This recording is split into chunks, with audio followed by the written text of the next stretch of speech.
G'day guys, Chewy here and welcome back to some more coverage of Warlords of Draenor, where today we're going to be kicking it off in 6.1 with some arena action with, of course, the Frost Death Knight. Now, in this composition or the series of battles that we're going to be doing in the Arena 2s, we've teamed up with a Feral Druid, so we're giving this a shot. I know a really popular combo right now with the DKs is obviously the Rogue DK combo. It's getting very, very popular. But I thought, you know what? Let's jump in with a Feral. It's another stealther.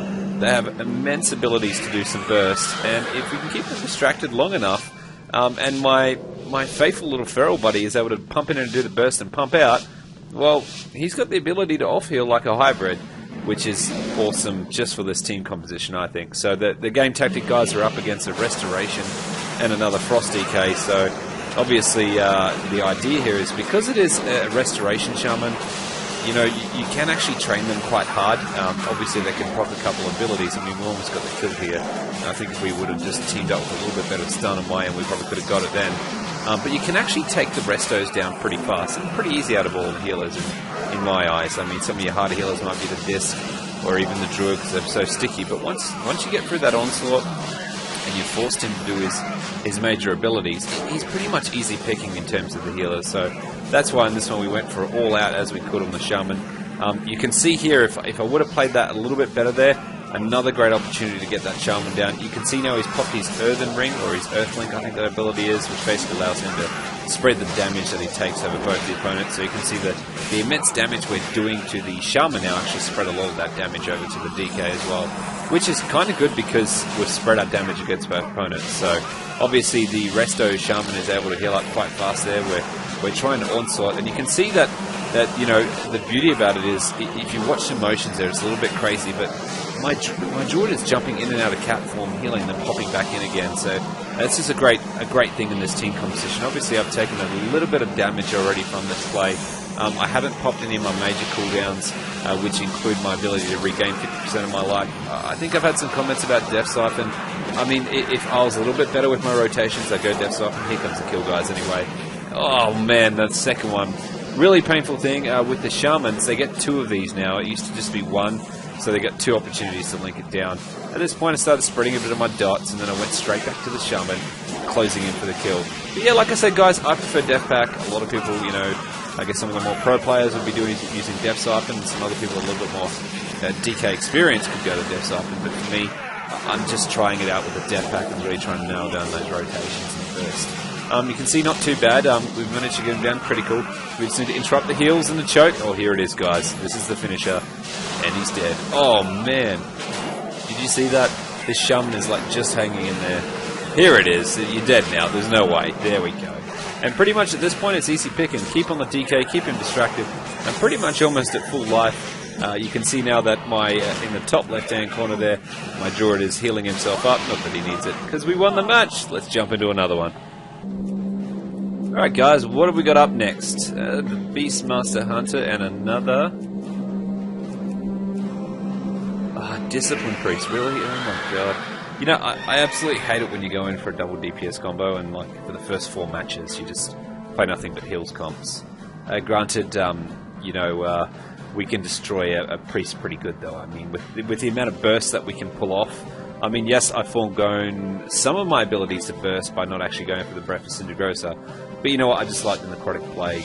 Over the long term, I really like it. Obviously, I realise I'm losing a bit of that extra burst damage, but maybe we'll turn you around and start thinking about Necrotic Plague, because it definitely works for me. In this sort of environment, it's hard because, you know, they do have a healer, but we're just going to go straight at him and try to take down that Priest. He's around here somewhere, and the Priest ran around to the left. Where is he? Where is he? Yeah, he ran around to the left. So unfortunately, in a situation like this, you know, we elected to switch to a little bit of the hunter there. I've had to I'm almost down to 50% of my life. We're starting to burst a fair bit of life down on this Discipline Priest. You can see here I'm getting a little bit of my regain there. A couple of Death Strikes really assisted. We still haven't used our major Death Pack, so oh, here it comes. Look at this damage we're pumping out. What a beautiful Feral Druid. You see that beautiful clone. We're just smashing down this Priest. With the amount of pressure we're applying on him, you know, he's even easier than the Shaman. Honestly, guys, here it is, dead. Boom. Boom. And there you have it. That's it. That's how easy it can be in this sort of comp. Yeah, I sustained a fair bit of damage. I still have not pumped my major cooldown of Death Pack, you can see I've just regened my life with Death Strikes. And at this point, it's pretty much let's just eat the Hunter alive. And that's how crazy it can get with these sort of comps. You can imagine, you know, if I had that little bit extra burst, it probably could have been a little bit easier, but I don't know, I really like the Necrotic Plague. Here comes the finisher, guys. Nice and fast for the DK Feral combo. Let's jump into another match and see what else sort of carnage we can do against some heals comps. And for our next matchup, we're with the, fantastic, finally, not a heals comp, thank God. So it's the Arms Warrior and the Combat Rogue. Well, you know, the Arms Warrior is probably the biggest target here. I mean, yeah, I would say the Arms Warrior only because the Combat Rogue does have a fair bit of damage coming, but it's sort of a build-up damage with the Combat Rogue. It's not going to be a hard burst, and you really want to be taking down the Arms Warrior. That's what I think. But I think I asked him to call it and see what he wanted to do. Now that I think about it, we went the Rogue, it probably would have been a little bit easy to go to the... Actually, you know what? It wouldn't have been easy to go to the Arms Warrior because he does have a fair few defensive abilities. Also does the Rogue, it's a bit of a hard one. I mean, either way, taking one of them out is the victory here. And the beauty about baiting them out to me is when I start activating my Remorseless Winter, they've got to be both close to me, so the benefit of that stacking up on them is just going to be immense. So you can see there I've cast it. Unfortunately, the Warrior did use his ability to make him immune, but that's fine. The Rogue has just switched a little bit there. You can see the immense damage that pumped down on my Druid. But there you have it, that we just melted the Rogue in the midst of that battle, and we're just tearing these two up. So it wasn't as bad as I thought it was. I don't think it really mattered which one we went for that. We just absolutely tore them apart. Beautiful, guys. Let's jump into another one. And for our final matchup, guys, it's an Arms Warrior and a Combat Rogue again. Alright, so round 2 for these two guys. You can see, like on the previous one, how quick it can be to really burst down these combos. I think, again, we probably have to go for the Rogue here. But obviously, you know, there's no right or wrong answer in some of these classes to burst on. Sometimes with a hybrid, yeah, you have to go for the pallies, but it really... And it also, I guess, it comes down to, you know, you can have some comps where there might be a healer-dependent class and they're just terrible at healing, and you got lucky, but... yeah, but I do agree, though. I think there with the statement from the Feral Druid, there is so many rogues on right now. It's just always rogues. Rogues and DKs, rogues and DKs. And the pally every now and then. So we're just trying to bait out the Rogue. You can see I'm jumping straight in there and hit me into Warrior. They're coming for the jump on me. Remorseless Winter, get those stacks going. And you can see, though, we've already started doing a fair bit of damage to the Rogue. They're just trying to train me by the looks of it. But we just melted the Rogue.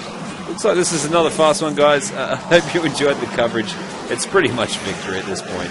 You can see we're just devouring that Warrior as well. I hope you enjoyed the quick series on the DK, and I'm really enjoying teaming up with the Feral Druid. And as always, guys, thanks for watching.